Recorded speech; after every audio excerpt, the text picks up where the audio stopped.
Okay, hi everyone. Good evening. Thank you so much for joining us tonight for tonight's panel, this evening's panel. My name is Anietie Akpan, and me and Ms. Brigette Dechant, we're going to be moderating this incredible panel of women on discussing allyship, the role of allies, multi-generational discussion on allyship and accountability. The first thing we want to do is thank all of our panelists for being here and thank all of you for watching. And we'd also like to thank the Diversity and Inclusion Committee co-chairs who have supported Bridget and I in planning this event. So thank you to Brittany Mandarino, Glinda Duru, and Bridget, who is a co-chair as well. And to Christina Zuniga, our fearless leader of Houston Young Lawyers Association, who's here with us this evening to support us, and to Lucy Kane, who's our executive director. And Christina, before we get started, did you have anything you wanted to share or say? Well, I just want to thank you and Bridget for organizing this wonderful event and our esteemed group of speakers.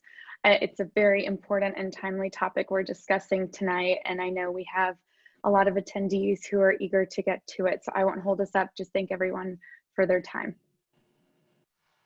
Awesome, thank you, Christina.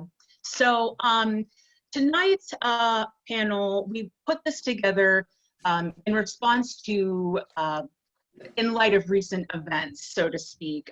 Recent tragic events have been the catalyst of a nationwide discussion on race and race relations in this country.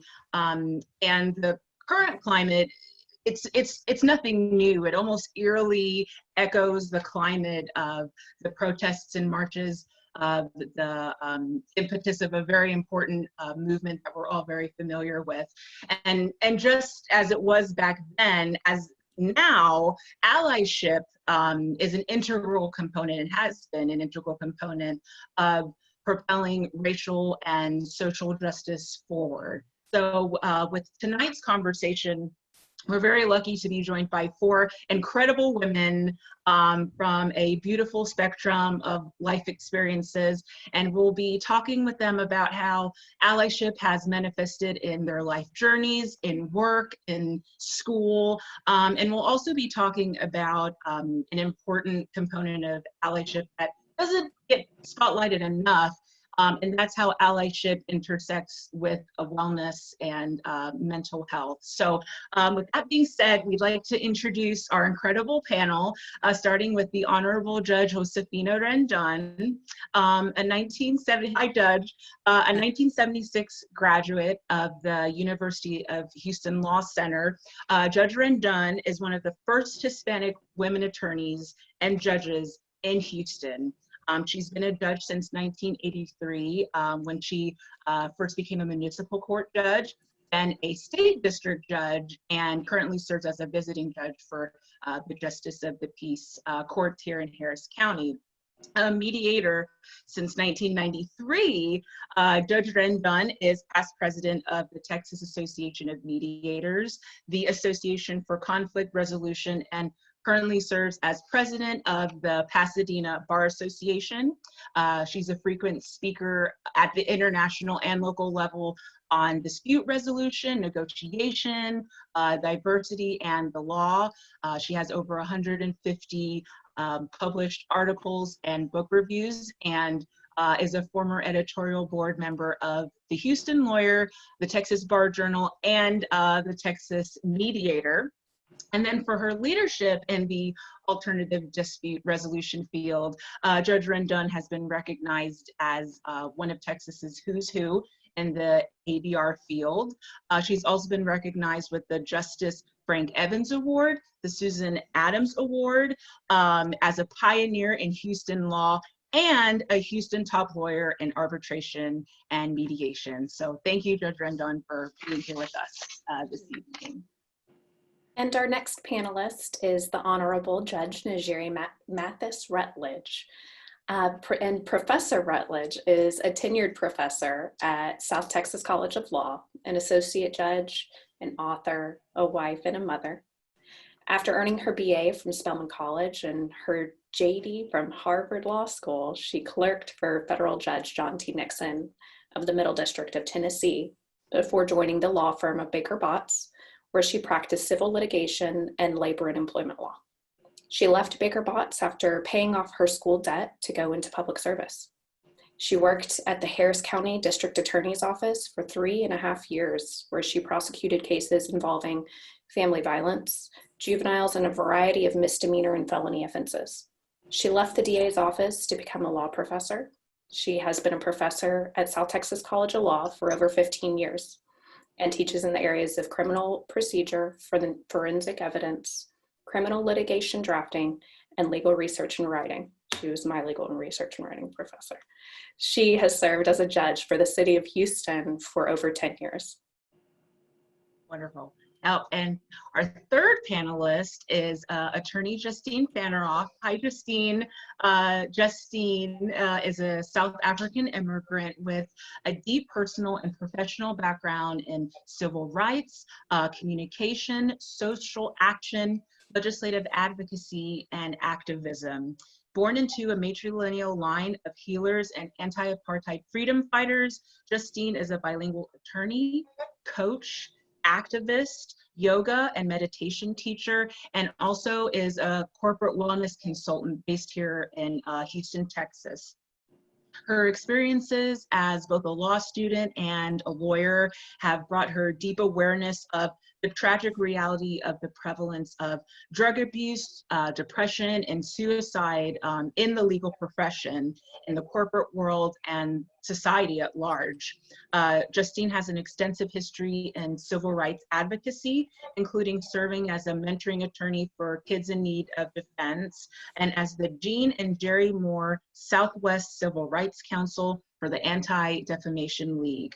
Justine is an expert on hate crime laws and humanitarian forms of immigration relief, and has trained thousands of law enforcement officers, lawyers, teachers, and social workers in both of those areas. She serves on the board of Houston Coalition Against Hate and Mind Oasis, and is on the teaching faculty of the Jung Center Houston and the Jewish Mindfulness Center of Texas. Thanks, Justine, for being here as well. And last but not least, we have Miss Abreantel Jones, who is my fellow board member on Women's Law Society and also a board member on the Black Student Leadership Association. Abreante is a young philanthropist dedicated to excellence in her legal studies and service in her community. She's a second-year presidential fellow at South Texas College of Law with a diverse background in criminal law, fiscal law, and international law. Over the course of her 7 years in the Army JAG Corps, she was the sole paralegal for the only successful court-martial during Operation Inherent Resolve, resulting in the prosecution of a habitual sexual assault offender. Abreante graduated with honors from every military school she attended, even graduating as the Distinguished Honor Graduate from the Judge Advocate General's Legal Center and School at the University of Virginia with a near perfect GPA. Her success in the JAG Corps inspired her to pursue a career in law, but her dedication to selfless service led her to serve as Community Service Chair for both Women's Law Society and Black Law Students Association. Thank you for being here, everybody. Awesome. Thank you all so much. So what we're going to do now is we'd like to start the discussion with you, Attorney Fanarof. 2020 has certainly been a challenging year for a myriad of reasons, but especially due to the uptick of racialized violence that we've been seeing really over the past several years, but especially been prevalent this year. There are particular communities and demographics that have been collectively experiencing spiritual trauma, emotional trauma, due to being inundated with this news of violence. And in fact, statistics show that there is an inextricable link between mental wellness and being exposed to images of violence against someone that looks like you or someone that you identify with. For some context, the Census Bureau conducted a survey and found that signs of anxiety and depressive disorders jumped from 36 to 41% among Black Americans in June after the video of George Floyd had become public. So it's said that healing from trauma is rooted in action and awareness and looking at what caused the trauma in the first place. So my first question to you is what has the dialogue been like in the wellness community regarding trauma-informed care, sort of healing-centered focus or healing center approaches to wellness needs? Has there been an uptick in sort of that approach to mental wellness rooted in sort of trauma-informed care? Thank you for the question, and it's just an honor and a pleasure to be here together with y'all. I have a tiny dog who may decide that she needs to growl and do certain things, so just know it's not me growling. I think that's part of understanding the context where we all sit. So I'd like to read y'all a poem. This is by Langston Hughes, and see if you can just take it in without feeling like you need to identify with the language, just hearing his amazing words. He says, "She in the dark found light brighter than many ever see. She within herself found loveliness through the soul's own mastery. And now the world receives from her dower the message of the strength of inner power." That poem has really been with me through the entire pandemic, and it's sat on my desk, and I've read it frequently and shared it because I think this message of inner power is connected with an understanding of trauma and recognizing how trauma affects all individuals involved in a system, including this system that we're sitting in right now, is taking a trauma-informed approach. So the trauma-informed approach is one that really begins with understanding, and I'm going to quote this, the physical, social, and emotional impact of trauma on the individual, as well as the professionals who help them. And just pause for a moment, because sometimes we think that trauma is something that's out there, it's not within this system that we're sitting in, but without a doubt, it's something that's touched each and every one of our lives. And to a certain extent, greater or lesser. And the brutal murder of George Floyd that was witnessed, across the country, around the globe, had a very specific triggering effect to millions of sentient beings, millions of people. And then there was another one, and then there was another one, and then there was another one. And as my dear colleague, Marjorie Joseph, who's the executive director of Houston Coalition Against Hate, says, like how do we even process this one and then another and then another? And when I say another, I mean police violence and senseless murder of our fellow people. So taking this trauma-informed approach allows us to recognize that trauma exists within ourselves and within the system. That's kind of the baseline thing. There's a concept known as ACEs, Adverse Childhood Experiences, which I think that all attorneys should know about. When a client comes in, when a colleague comes in, they may have had a range of experiences as a young child that impacts their capacity to manage trauma as an adult. And so thinking about trauma from an experiential perspective, different people will have a different response to a traumatic event and the capacity to then understand its effect based on how it's experienced. And so things are nuanced and personal, right? Things are nuanced and personal. And so how I may experience something relative to how Anietie may experience something, relative to Judge Rendon may experience something, Judge Rutledge, Abreante, Brigette. How we experience things is going to be different based upon where we come from, where we are right now, what we've done to support ourselves. And that's why, hello, Houston Young Lawyers, this is so amazing to be in a supportive space where we can speak freely with one another about things that are scary and be, as Brene Brown says, vulnerable with one another, talk about what's real in a way that matters. We can start to shine some light. I've got some really bright light here, some light on these darker aspects of the human experience, which the human experience has a light side and a shadow side. So trauma-informed approach is the gold standard in the social work world currently.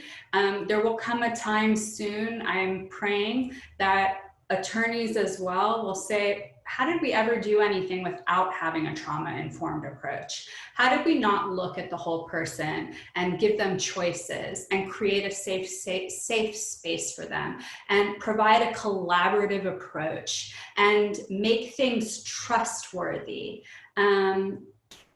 Those are the values of a trauma-informed environment. And I imagine that Judge Rendon's been creating that environment for many years in the mediation process. I think the mediation process hopefully yields a trauma-sensitive environment where people are able to share, right? This is where I'm coming from. This is what's happening. This is what's going. So all the practices from ADR and from a more collaborative approach to the law have this worldview of recognizing that people are people with a range of experiences. And so then we start to ask questions and hold space for listening. And so I've been talking for a while. Want to take a little pause?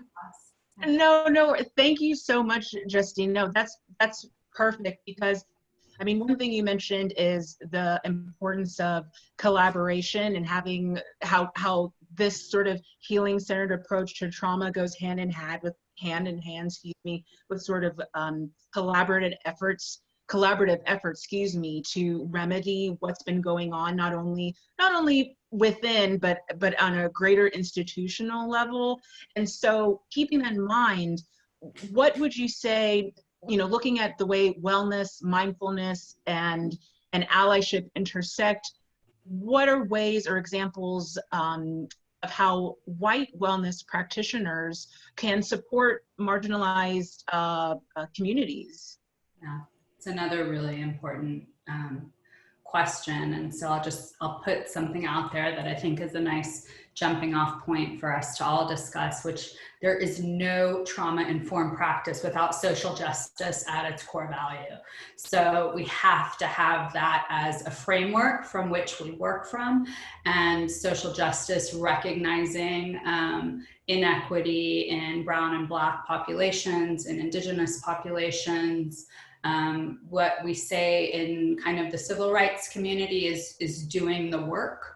So showing up and paying attention, and having an opportunity to break bread with one another, to sit and to learn from other friends, other colleagues, to recognize financial limitations that may exist. The price of admission to certain spaces may or may not be accessible. And so creating an understanding around pricing, around access around pricing, creating spaces where, for example, this is something that I observed after George Floyd's murder. I was asked, Justine, can you participate in things? And like, I'm a white person, I know from my Black friends, they were being asked to participate like nonstop in panels. And I had to say to a few friends, like, hold up, like your desire to want this friend to participate is may or may not be what's in her best interest. And so like my emergency as a white person may not necessarily, I'm being a little sarcastic, like is not like the emergency to now understand everything that's going on with Black Americans, with struggle for accountability and equal justice. And so really being able to take that step back, take a breath and say, like, I'm paying attention. I'm recognizing the needs of my colleagues. I'm recognizing that people have been doing this work long before me, and I'm a piece of a beautiful puzzle that has many colors and many shapes and many nuances to it. And these conversations are going to keep going, right? Like Judge Rendon, we're going to keep having these conversations for a long time. I don't see them going, but I do see that light has been shone on a new generation of activists, a new generation of people recognizing white privilege, a new generation of people asking questions about how to be inclusive. What is a social justice statement? So many people didn't know what diversity, equity, and inclusion was before. Maybe it's not the answer, but now people are speaking about these things. So I think having seats at the table for both speaking and listening, and recognizing that there's many different ways to learn. So here we are all together, and this is one way. And an amazing factor about this panel is that each of you do have such differing experiences in the legal profession.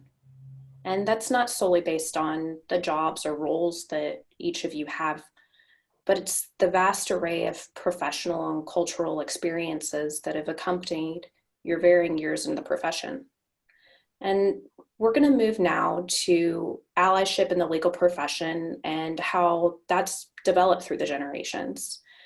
Judge Rendon and Judge Rutledge, either one, whoever would like to start, could you please tell us where you began working in your legal careers after graduating law school, and what Houston's legal community looked like at that time? And as far as diversity worked in your personal respective professions and your spaces, and whether that be courtrooms, bar associations, or other roles. Go ahead. Okay. I imagine that my perspectives are very different. I'm so honored to be here with all of you, especially Judge Rendon, who is such an amazing mentor, I have to tell you, as I have had the privilege of working with her as a judge. But I began in 97, 98 in Houston. I worked at a large law firm of Baker Botts, and I came from Nashville, Tennessee. And so to me, compared to the legal market in Nashville, where it was scandalous to wear a pantsuit as a woman, Houston seemed great. We had two African-American male partners, and I think 2 or 3 senior associates who are African-Americans. What was really wonderful when I started was, at that time, we had 2 minority-owned law firms, Wycliffe and Hall, and I think it was Solar and Fernandez. And it was just so empowering to know about these law firms. And these law firms had Fortune 500 clients. And, you know, if my firm had to go against them, they were nervous because they just had their stuff together. And so in many ways, it was a good time to start in Houston because, you know, I knew lots of other young minority baby lawyers, they called us, in other major law firms. So we had that connection. And then we had these wonderful role models before us. Well, when I started law school, there was only one Hispanic woman lawyer in town. By the time I graduated, there was 2 of us who graduated within 6 months of each other. So I became the 3rd woman lawyer Hispanic woman lawyer in town. My first job actually was in San Francisco. My husband got a job real quick with the equivalent of the NAACP, which is MALDEF, Mexican American Legal Defense and Education Fund. And actually he became the attorney for the Hispanic students in the lawsuit that desegregated the schools in Houston. The lawsuit started in the 50s, late 50s, but it didn't end till the early 80s, actually, believe it or not. So we're talking about late 70s here and early 80s. So I graduated, again, I became the third woman lawyer in town because we were in San Francisco just 1 year for him to, be with Malda for that 1 year and then become their local counsel here. It was hard. He found a job much easier than I did. I was having a hard time finding a job, and people didn't believe I was a lawyer, for one thing. And finally, I had a friend from law school who invited me. He owned a little a house and a little law firm, and he said, "Why don't you come over?" And I said, "I don't have a job. I don't have any money to pay rent." And he said, "Just give me 10% of whatever you make for the first per month for the first 6 months." And the first month I gave him $14. I made $140 that very first month. But little by little, it's changed quite a bit. And things are obviously, even with the situation as bad as it is these days, it's a lot better than it used to be then. Again, remember the HISD, the Houston Independent School District, used to be totally desegregated back in those days. So anyway. Thank you both so much, Judge Rutledge and Judge Rendon. In continuing that conversation about sort of your professional ascent and obstacles that may have come along the way, we're centering this dialogue around what being an ally is, and something that actually Justine had mentioned is that allyship and privilege is a very nuanced thing, and usually when we have these conversations, it's related to race and gender, because those are sort of the two more prominent identifiers related to positional privilege. But once we, all of us actually here on this panel as women, with melanin, immigrants, Justine had mentioned her immigrant background briefly. All of us belong to what's considered traditionally underrepresented communities. So once we get access to certain networks, education, etc., how do we respectively be allies to those coming up behind us who might also be women and also people of color? How can we show allyship to those coming behind us, particularly within the space of mentorship? If Judge Rutledge or Judge Rendon or Ms. Fanarof. So I think mentorship can take many forms. My favorite form of mentorship is sponsorship or a champion. And so I still need mentorship just because I'm older, but I also try to mentor others. And I see a supporter or champion as someone who's basically in the room where it happens, and they have access to areas, or I may have access to areas that Brigette may not have access to, and trying to pull that door, Abreante, so they can come in after me is really important. So I don't necessarily have to be working with them directly to be advocating on their behalf. So that's been some of the most important form of mentorship and the most important thing that I can do. I also try very hard, the great thing about being a law professor is that mentorship is kind of built in or baked into the cake. And I try very hard to be a positive role model for my students. I'm sure I don't always make the mark, but I really do try. I remember when I first started wearing my hair braided, and I had so many students and staff members thank me, who said they weren't sure if they could wear their hair braided or natural hairstyles, and something as simple as that. So I've tried to make a point every year. I'll mix it up and I'll do a 2-strand twist, or I'll wear my hair curly, purposely to make sure that everyone knows they have the freedom to do that.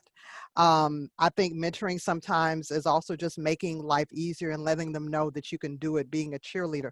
I've had so many cheerleaders in my life, and I try very hard to do that for others. Okay. And I think Judge Rutledge is right that, being a professor already comes in with the mentorship portion of it. Also being a judge helps because many students want to learn about the law and how, trials go about and everything. And I remember as I was a district judge, I had so many young students working for me for free, many of them, that the other judges would make fun of me because I had more than every other judge in the building. And so I was always with my entourage of students, but I guess I'm a professor at heart also. And I really enjoyed the experience of mentoring young people at that time, young students. And actually I didn't have that privilege when I was a student. So I really almost envied them the fact that they had a chance to do that. But that's very important. I mean, recently one of my students became a judge in Florida, so I'm really proud of him. And I know that many students, one of them is the president of the Mexican American Bar now. And it's really, a joy to see how they've, gone up and up in the legal profession. So. And something else to add into what Judge Rutledge and Rendon said is I think we really have to treasure ourselves. There's this understanding that we are multidimensional and we have so many things going on. And I just think of all that we are balancing now as women, as attorneys, as professors, as parents, as partners, as business owners, as employees, as employers. I mean, we have to treasure ourselves. We have to know that this comes first. And when we are strong within ourselves, spiritual practice, physical practice, mental practice, whatever the practices are that we choose to incorporate into our lives on a regular and ongoing basis, got to take care of ourselves first, and then we have to give to others. If we're constantly giving, if we don't have boundaries, it's just depletion city. And so being able to say not yet, or no thank you, or thank you and, right? Setting our priorities based on what we need in our lives so that we can thrive, and supporting ourselves in our own path of fulfillment, because what I wanted to do when I was in my 20s has shifted significantly in certain ways now that I'm in my mid 40s. And so recognizing that I'm changing on my path, and that as attorneys, we'll have many different opportunities to explore and to be challenged and to seek and to counsel and to help. And so knowing that we can say yes to certain things and try things, it's okay to try something and be brave and courageous and to take a calculated risk, right? And then to also know what we need so that we feel safe and secure and supported. But that going back, that treasuring ourselves, knowing that we're important, knowing that we matter. I don't think, unfortunately, that's part of the law school curriculum. And really, when we're training litigators, confidence is a #1 thing to be able to bring into a space. But confidence and presence has to do with really how we feel about ourselves. So perhaps that's something that's on the horizon. Thank you. I think that's a really good point. We actually have a mindfulness seminar that we started in South Texas, and we offered yoga to our students as well. So we have a wonderful department under Dean Gina Singleton that does some of those great things you're talking about. But I want to touch on something else you mentioned. I remember when George Floyd happened, I felt very angry, very sad, very overwhelmed, some of the emotions that you mentioned. And one of the things that really helped, I did 2 things. I wrote a letter to my BALSA students. I don't know if Abreante received it or not, but it was like, dear BALSA students, I know you're thinking about protesting. Here's what I want you to know. You know, and that made me feel a little better. And then I kept writing. And before I knew it, it turned into an op-ed for USA Today. But it took 3 months to write because it was like peeling an onion, and it was very healing for me. So I would really encourage, when we start talking about self-care, to think about journaling and getting your feelings out there so you can help other people. Yeah. I think it's a wonderful idea. And so many lawyers are such gifted writers. And then we come into the law and we sort of learn how to write a little bit more analytically, which we can then use to delve more deeply into what we're really experiencing. And actually, something that y'all brought up, I had just a quick follow-up question before we go to Ms. Jones. Mentioning mentoring, self-care, how all that sort of like corresponds together. And something that Judge Rendon had mentioned was, I wish that when I was, having my experience as a law student and as a young attorney, that I had the experience that these folks do, being able to be kind of under my wing. And I wonder, with the three of you, was it important for y'all, when you were looking for mentors, was it important for them to look like you or have similar like backgrounds? Was that something that you looked for, or were you, or because of sort of the climate of the legal profession at the time, it's, well, whoever's willing to take me under my wing, taking under their wing, I'm grateful for. That's something I was, just a follow-up question I was curious about. I encourage my students to take mentors wherever they come, however they look. I love seeing other Black women in positions of power because they're inspiring. They may or may not have time to mentor me, because here's the thing: when you are privileged enough to obtain some measure of success, there's so many people that want you to do so many things, and there's only one of you. I can tell you, just as a law professor, a Black law professor, I've got so many organizations that want some time and so many other students, and you can only do so much. So I think you should take mentorship where you can find it. I mentioned the USA Today piece. Jeff Korn, a Caucasian colleague, was really instrumental in that, because I was like, I haven't done this before. He talked to me about it. He helped me edit it. And before I knew it, it went off. When I went to law school, it was a white Jewish woman who came up to me and my best friend and said, hey, if you ever want to grab a beer, if you ever want to talk, I'm here. That was Professor Carol Steiker. I'll never forget her.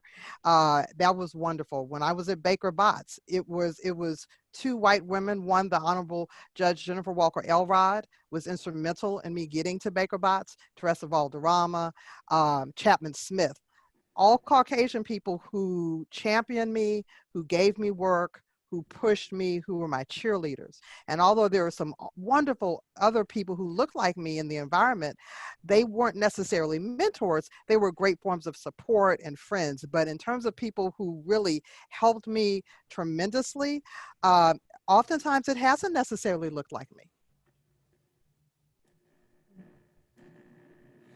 Following up on that, the minority lawyering community often bears an inordinate responsibility in the legal field to educate their colleagues on the issues of subconscious bias and social injustice. I want to move to discussing how, as a larger legal community, we can take an honest look at what presence, power, and privilege really means to us as budding baby lawyers, but also what that means in the larger legal community. So Abreante, I want to ask you a few questions, and the rest of the panelists, please follow on as you see fit. Abreante, our generation has been integral to mobilizing social justice protests and community organizing in response to the amplified violence against Black bodies this year. What are some of the ways you think our generation is creating long-term change? Thank you, Brigette.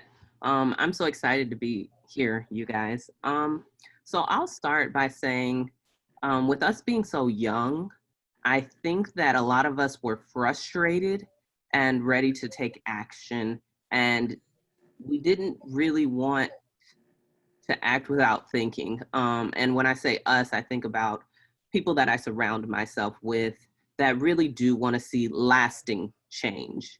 We recognize that the things that are happening now, and when I say things, I mean George Floyd, Breonna Taylor, Ahmaud Arbery, they're not new. This isn't a new phenomena. This isn't something that just started to happen. It has been happening for quite some time. And so when we think about, oh, I want to start taking action and making an impact that lasts beyond me, I think that it starts with the conversation and not being afraid to speak up and out, and allowing ourselves to take up space in rooms where we might not think that we belong, and allowing ourselves to collaborate with other people who would be allies to the cause, and not being afraid of any opposition that might come our way.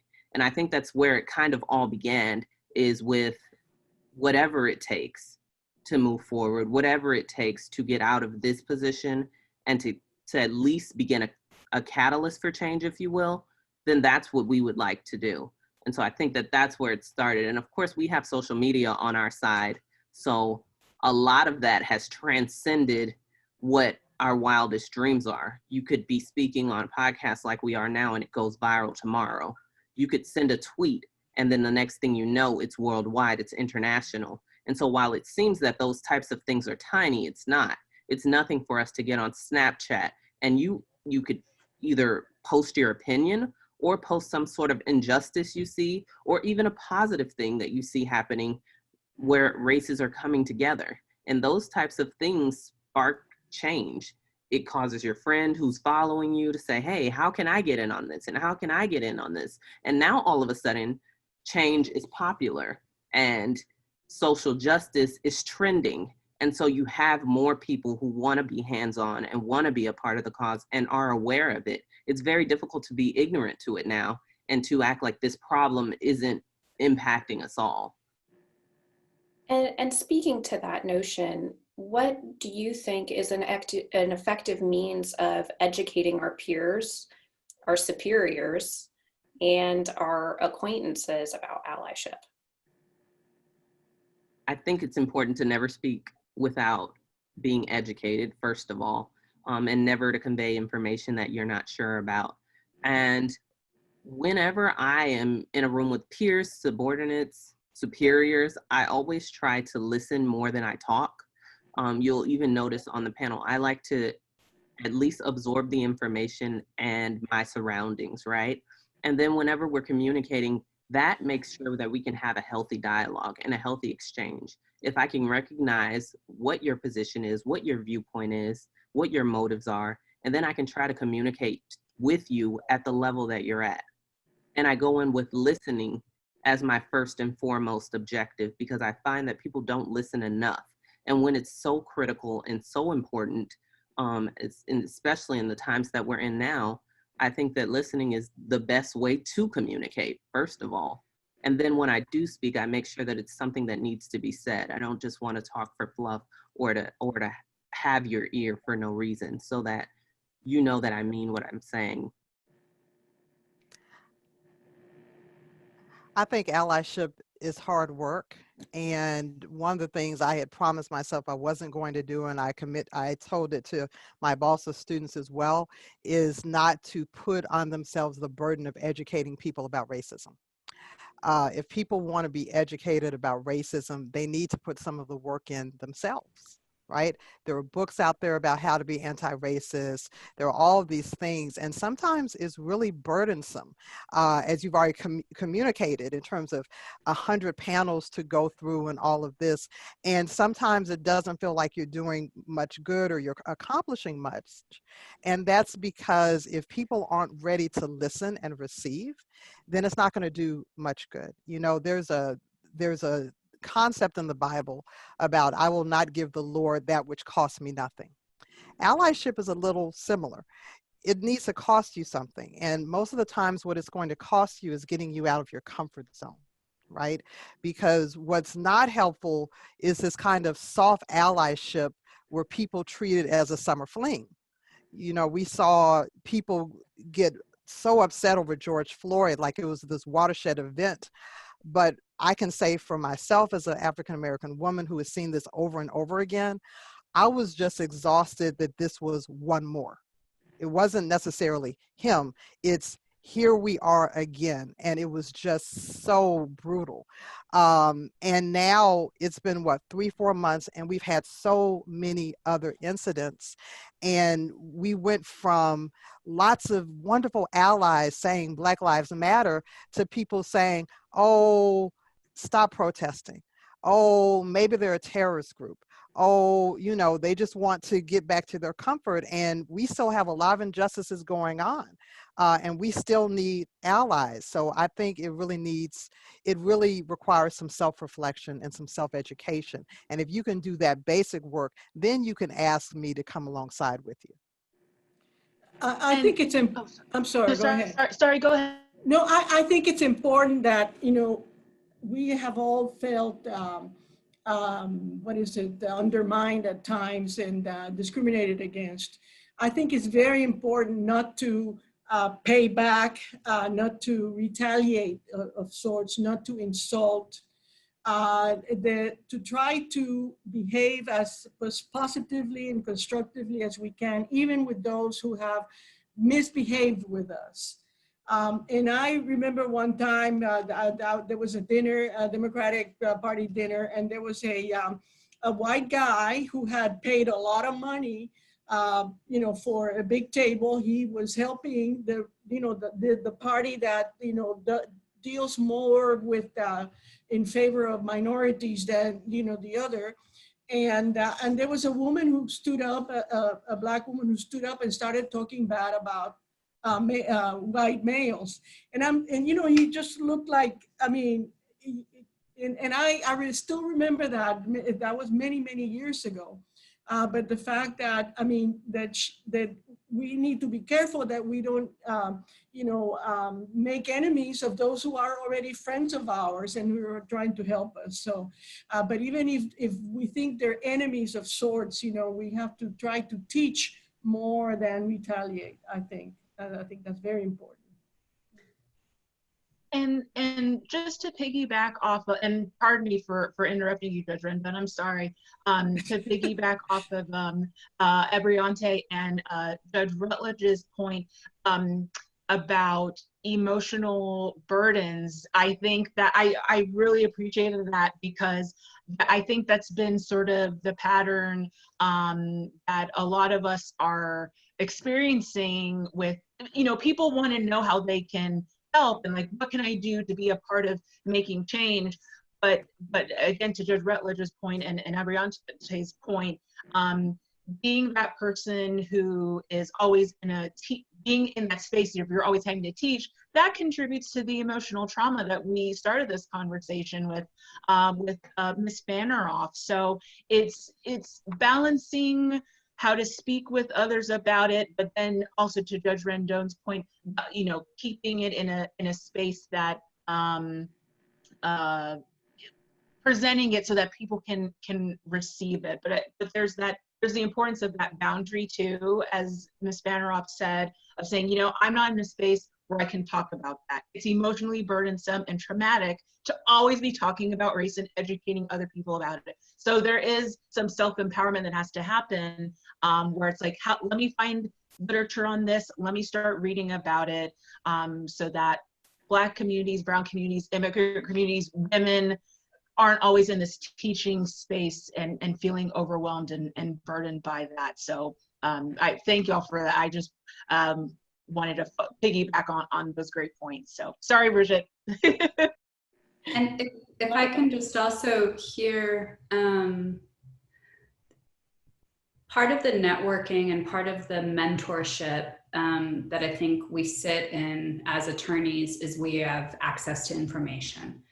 And we do know, we're sort of trained through our undergraduate education, through our legal education, how to access information. And I don't want to make an assumption about anybody else's formal educational training and how you know, how people access information. I do know that I'm good at it. Like, I like it. I like to find the thing.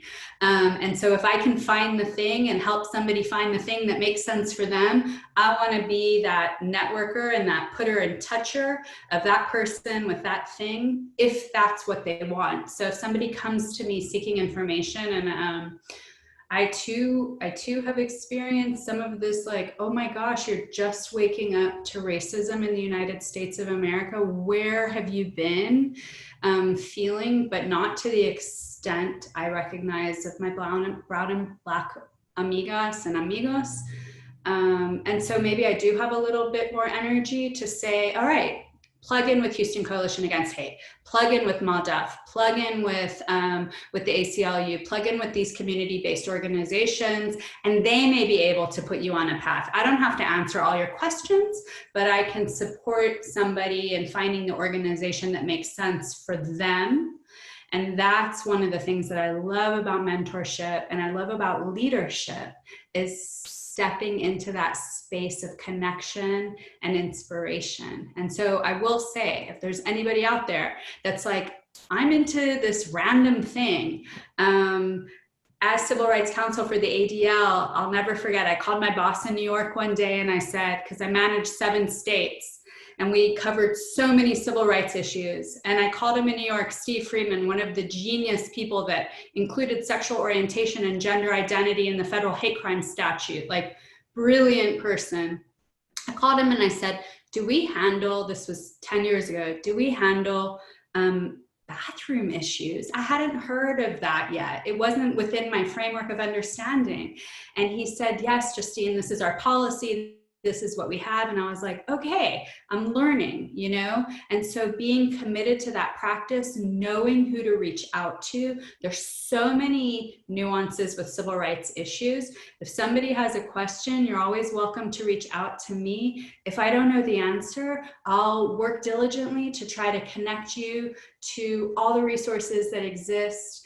And like hearing what Abreante said about the social media, I love plugging into what's going on with social media around social justice issues. I learned so much from so many people, but I also don't plug in all the time because sometimes I just need a break from all the images and information.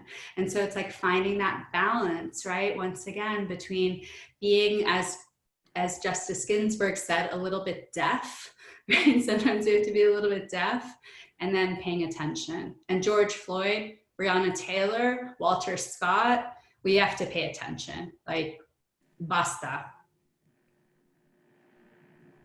And as a follow-up to that, and to Abreante's point earlier, as women, we hear how often, how necessary it is to take up space and lean in and have a presence. And I have found in law school, it's been insanely impactful for me to really embrace that.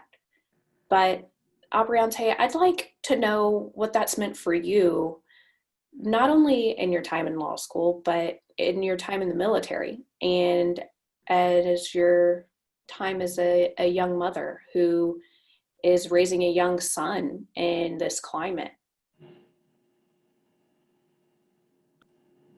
I am not gonna lie. It's been a journey, to be honest with you. When I joined the military when I was extremely young, and I did so as a paralegal. So I was always what I felt like the least educated person in the room because I was surrounded by attorneys and judges constantly. And so speaking wasn't something that I wanted to do. I do recall the first time I allowed myself to take up space though, and it was when we were in trial.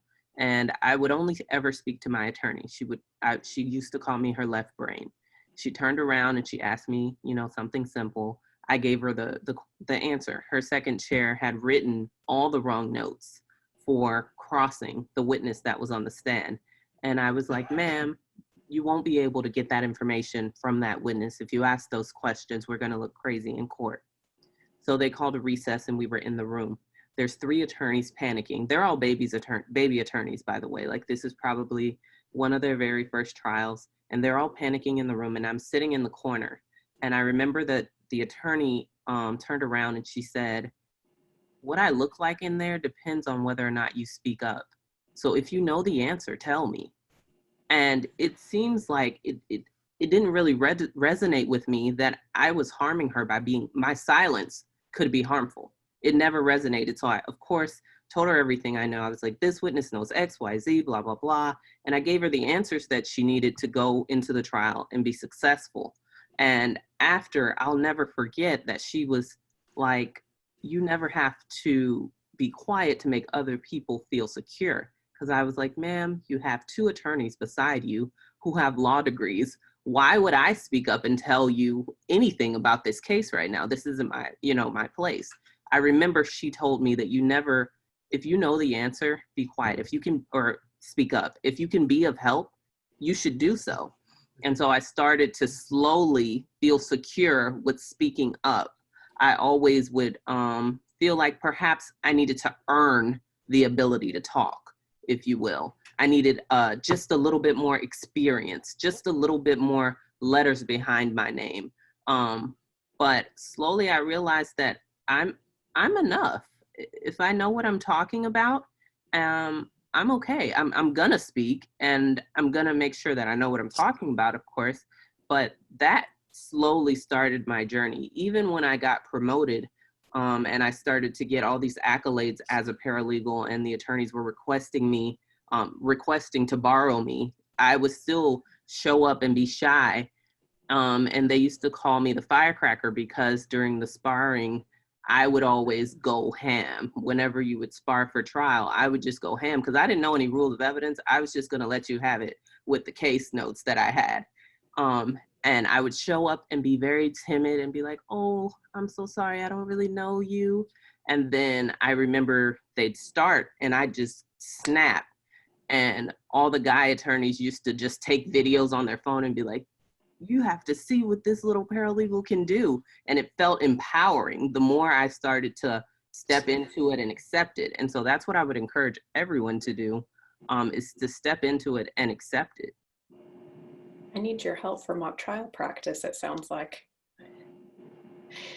And one more question, and we can open up this to anybody, as I mentioned before. The legal profession remains a place of privilege that many never have the opportunity to explore. Were there allies that made this possible for you all? And how do we address this privilege in the future for other minority students who maybe don't believe they can attend law school, much less be an attorney? I would like to start.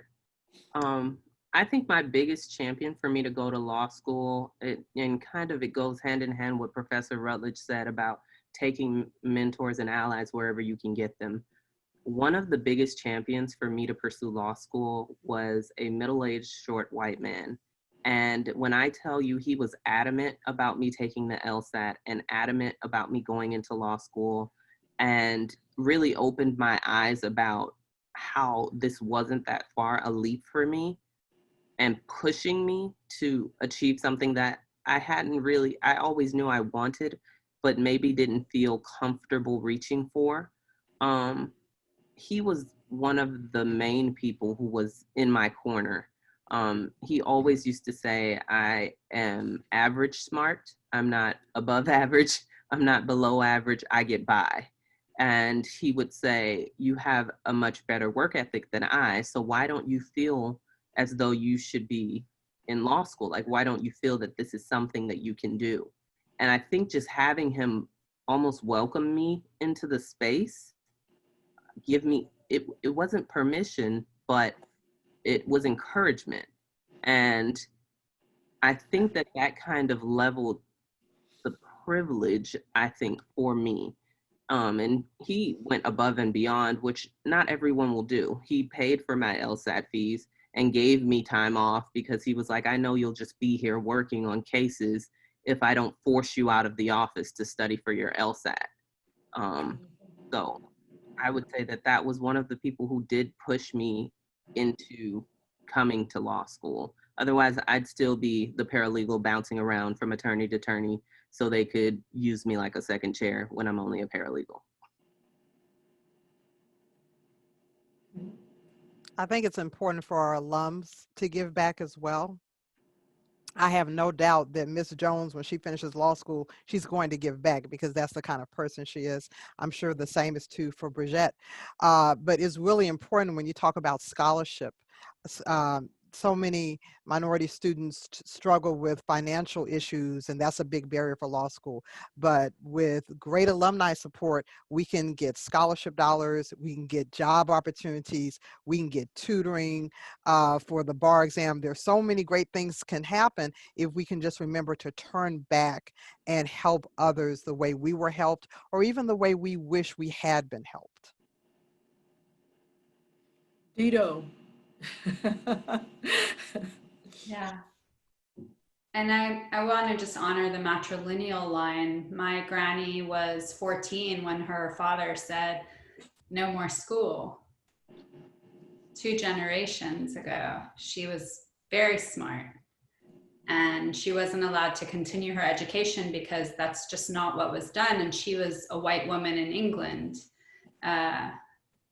So we're not that far away from when all women were disempowered. And so regardless of how somebody identifies, recognizing that we have so much ground yet to cover, and we are responsible for the whole village to come forward together. And so really looking around and seeing, like, who's the kid who, yeah, feels a little bit shy to speak. That's part of that mentorship responsibility. Is there that really smart paralegal in the crew who, like, could just use a cup of coffee and a conversation? And I'll also shout out once again, we heard Professor Korn's name mentioned by Professor Rutledge, Judge Rutledge. Professor Korn is an incredible resource at South Texas College of Law, and I don't think that I would have made it through without his mentorship. And to this day, we may not always agree on everything, but man, that gentleman has his students' backs. I've never seen anything quite like it. And so I want to shout out to him and to the community at South Texas for providing so much just robust professionalism and mentorship opportunity for its graduates. Great. Thank you all so much. This has been such an encouraging, inspiring, and truly, like, spiritually feeding experience for me and for Brigette, and I know for everyone watching. Thank you all so much for your time, and to everyone watching. And one thing that we wanted to make sure we got out was that these 4 incredible ladies, because of the content of this panel, we've been approved for CLE credit. So if you're watching, we will email you the course number, and we'll of course be sending the course number to our great panelists.